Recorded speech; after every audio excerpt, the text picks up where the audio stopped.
Hello everyone, I am Isha. Welcome to all in my new another video. Now we start question number 6 of exercise 5.3 squares and square root of class 8 math. So question number 6 हमें दे रखा है for each of the following number find the smallest whole number which by which it should be divided. इसने क्या कहा है कि जो ये नंबर दे रखे हैं इस क्वेश्चन के जितने भी पार्ट्स हैं उसमें इसने बोला है कि हमें सबसे छोटा होल नंबर फाइंड करना है जिससे कि हम उसको इस नंबर को डिवाइड करें तो वो एक परफेक्ट स्क्वायर बन जाए। देखिए हमने लास्ट क्वेश्चन में क्या किया था कि हमें मल्टीप्लाई करना था वो सबसे छोटा होल नंबर जिससे कि वो नंबर जो है परफेक्ट स्क्वायर बन जाए, राइट। और यहाँ पर हमें क्या करना है, डिवाइड करना है। मीन्स जिस नंबर के पेयर नहीं बन रहे हैं हमें उस नंबर को ही डिवाइड करना है। समझ में आ गया। जैसे हमने फिफ्थ क्वेश्चन में क्या किया था कि जिस नंबर के पेयर नहीं बन रहे हैं तो उसी नंबर से हमने एक बार मल्टीप्लाई करवा दिया तो वो एक परफेक्ट स्क्वायर बन गया था। तो यहाँ पर हमें उस नंबर से डिवाइड करवाना है तो ये परफेक्ट स्क्वायर बन जाएगा। और उसके बाद also find a square root of square number so obtain, तो उसके बाद जो नंबर डिवाइड करने के बाद जो नंबर आएगा उसका स्क्वायर रूट भी फाइंड करना है इसने बोला है, राइट। तो फर्स्ट पार्ट देखिए, फर्स्ट पार्ट है हमारा 252। सबसे पहले इसको प्राइम फैक्टराइज करेंगे हम। ये 2 से जाएगा, 2 1 जा 2, 2 2 जा 4, 2 6 जा 12, अगेन 2 से जाएगा, 2 6 जा 12, 2 3 जा 6, 3 से जाएगा, 3 2 जा 6, 3 1 जा 3, अगेन 3 से जाएगा, 3 7 जा 21 एंड 7 1 जा 7। तो देखिए 252 जो है वो किसके बराबर आ गया, 2 multiply 2 multiply 3 multiply 3 and multiply 7। यहाँ पर देखो 2 भी अपना एक पेयर बना रहा है, 3 भी अपना एक पेयर बना रहा है, लेकिन 7 का कोई पेयर नहीं है। तो हम यहाँ लिखेंगे कि 7 हैज़ नो पेयर, कि भाई 7 का कोई पेयर नहीं है। So we divided 252 by 7। इसलिए हम 252 को 7 से डिवाइड करेंगे। क्यों? क्योंकि अगर हमने ये 7 डिवाइड कर दिया, यहाँ से 7 चला गया तो ये एक परफेक्ट स्क्वायर बन जाएगा, राइट। तो हम यहाँ लिखेंगे to get a perfect square. समझ में आ गया। तो 252 को जब 7 से डिवाइड करेंगे तो ये कितना आएगा, 7 3 जा इज़ 21, 4 7 6 जा इज़ 42। तो ये नंबर जो है वो आया है हमारा 36। तो 36 का रूट करेंगे तो ये इसके इक्वल होगा 2 मल्टीप्लाई 2 मल्टीप्लाई 3 मल्टीप्लाई 3, राइट। इसके बराबर होगा क्योंकि 7 तो हमने डिवाइड कर दिया। तो ये आ जाएगा हमारा 2 मल्टीप्लाई 3 इज़ इक्वल 6, राइट। समझ में आ गया। So move to next part. So next second part of this question is 2925। ये हमें दे रखा है और इसका हमें ये पता करना है कि ये किस नंबर से डिवाइड करें कि ये परफेक्ट स्क्वायर बन जाए, राइट। तो हमें सबसे पहले इसको प्राइम फैक्टराइज करना पड़ेगा। ये 3 से जाएगा, 3 9 जा 27, 3 7 जा 21 एंड 3 5 जा 15। अगेन 3 से जाएगा, 3 3 जा 9, 3 2 जा 6, 3 5 जा 15। अब ये 5 से जाएगा, 5 6 जा 30 एंड 5 5 जा 25। अगेन 5 से जाएगा, 5 1 जा 5, 5 3 जा 15।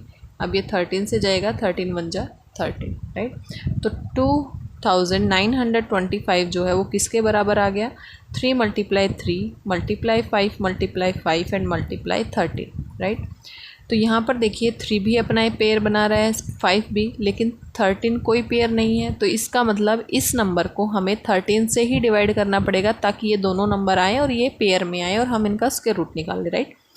तो हम यहाँ पर लिखेंगे कि 13 हैज़ नो पेयर, कि भाई 13 का कोई पेयर नहीं है। So we divided 2925 by 13 to get a perfect square. समझ में आ गया। तो हम 2925 को जब 13 से डिवाइड करेंगे तो नंबर कितना आएगा, इसको डिवाइड करके देखते हैं। 13 2 जा इज़ 26, बचा हमारे पास 3, 13 2 जा इज़ 26, बचा 6 एंड 13 5 जा इज़ 65, राइट। तो 225 जो है इसका 13 को डिवाइड करने के बाद नंबर आया है।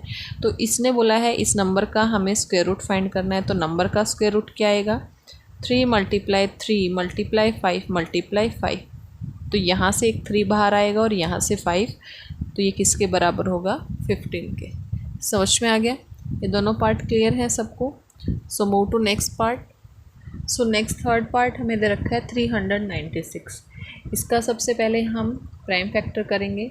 2 से जाएगा ये, 2 1 जा 2, 2 9 जा 18 एंड 2 8 जा 16। अगेन 2 से जाएगा, 2 9 जा 18, 2 9 जा 18। 3 से जाएगा, 3 3 जा 9, 3 3 जा 9। अगेन 3 से जाएगा, 3 1 जा 3, 3 1 जा 3 एंड देन 11 1 जा 11।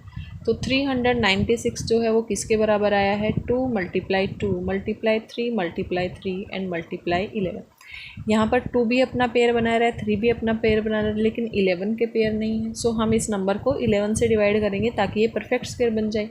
तो हम यहाँ लिखेंगे 11 हैज़ नो पेयर, कि भाई 11 का कोई पेयर नहीं है। So we divided 396 by 11 to get a perfect square. समझ में आ गया? तो 396 को जब हम 11 से डिवाइड करेंगे तो कितना आएगा? ये 11 3 जा इज़ 33, कितना बचा? 6, 11 6 जा 66। तो ये आ गया हमारा 36। तो 36 का रूट निकालेंगे तो कितना आएगा? 2 मल्टीप्लाई 2 मल्टीप्लाई 3 मल्टीप्लाई 3। तो यहाँ से 2 आएगा बाहर और यहाँ से 3, तो ये किसके बराबर होगा? 6 के। राइट, समझ में आ गया? So move to next fourth part. Fourth part is 2645। इसका सेम एज इट इज़ सबसे पहले हम क्या करेंगे? स्क्वायर रूट प्राइम फैक्टर करेंगे। ये 5 से जाएगा, 5 5 जा इज़ 25, 5 2 जा 10 एंड 5 9 जा 45। 529 हमें पता है ये 23 का परफेक्ट स्क्वायर है। तो ये 23 जा और 23 बन जा 23, क्योंकि 23 जो है वो ऑड नंबर है और ये किसी से डिवाइड नहीं होगा। सो यहाँ पर जो है ये आ गया हमारा 2645 जो है वो किसके इक्वल आ गया? 5 मल्टीप्लाई 23 मल्टीप्लाई एंड 23। अब देखिए 23 पेयर बना रहा है लेकिन 5 का कोई पेयर नहीं है, तो हम इस नंबर को अगर 5 से डिवाइड कर देंगे तो ये परफेक्ट स्क्वायर बन जाएगा। तो हम यहाँ लिखेंगे कि 5 has no pair, so we divided 2645 by 5 to get a perfect square. समझ में आ गया? तो 2645 को 5 से डिवाइड करेंगे तो ये आएगा हमारा 529, और 529 का हम स्क्वायर निकालेंगे तो ये बराबर होगा हमारा 23 के। समझ में आ गया यहाँ तक? सो यहाँ तक ये चारों पार्ट आई थिंक सबको क्लियर हो गए होंगे। सो आगे हम नेक्स्ट वीडियो में डिस्कस करेंगे इसके जो बाकी के पार्ट बचे हुए हैं वो। So thank you for watching.